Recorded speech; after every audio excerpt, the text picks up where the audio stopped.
A 5-year-old girl in Ohio temporarily paralyzed after a tick bite. I fell face first into the bathroom. She went to bed playing one day. She woke up next day. She couldn't walk a straight line. She couldn't feed herself.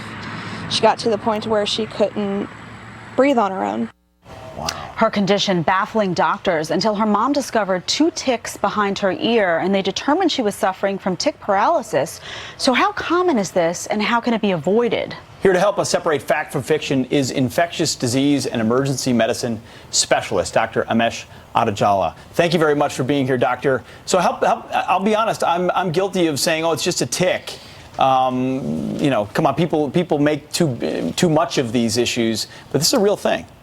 Yeah, tick paralysis is a rare condition, but it can be very serious if it's uncaught. And often people don't understand that that's what's causing the paralysis. And if it's found out, sometimes it's after it's too late, but someone has already got respiratory failure, somebody's already actually dead. And it's really important when someone's paralyzed to inspect their body to look for a tick, because this is a well-known complication of tick bites. Wow. Yeah, so there's a lot of fictional information about Lyme disease. Full disclosure, I got bitten by a tick years ago. I got super sick from it. I fought it, I beat it. But what I didn't know is that all ticks don't carry Lyme disease. Am I correct?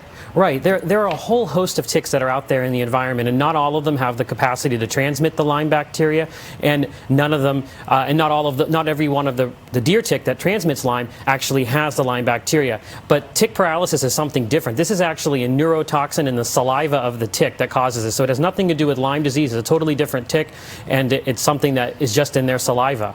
Mm-hmm. Ooh. Yeah.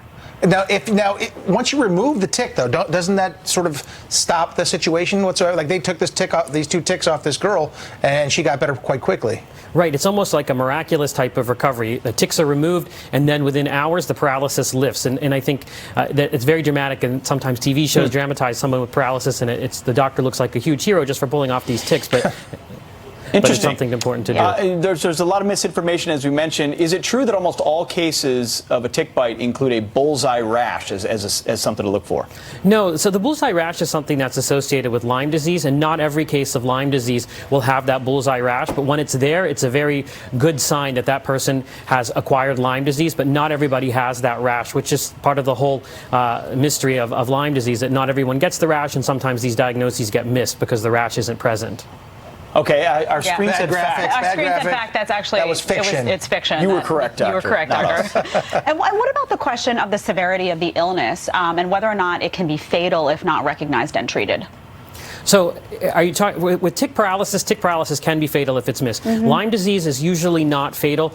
Some people can have severe infections of the heart, of the brain, and it can be very, very debilitating when they have those infections. But Lyme disease isn't typically something that kills people, although it can be a serious infection and it can cause a lot of complications. It isn't something that typically will result in a fatality. Doctor, I have to ask, this disease affects so many, and it can affect them so severely, and it seems like the medical community doesn't quite have a handle on it yet in terms of how to treat it.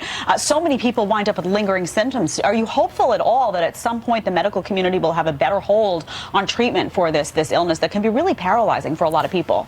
So Lyme disease is a controversial disease where there is a lot of back and forth between different groups about what actually is Lyme disease, what isn't Lyme disease, what is a result of Lyme disease, and what is not Lyme disease. And I do think we know more about this bacteria now in 2019 than we ever did. And we are getting better at understanding what the complications are, who is more likely to develop those complications. But the whole idea of chronic Lyme disease is something that is very controversial and has never really been proven. And long-term antibiotics do not work for chronic Lyme disease or post-Lyme treatment syndrome. So there is an effort to figure that out, though. Dr. Adalja, thank you very much so much this morning. We appreciate it. Yeah. All right, well, last hour we showed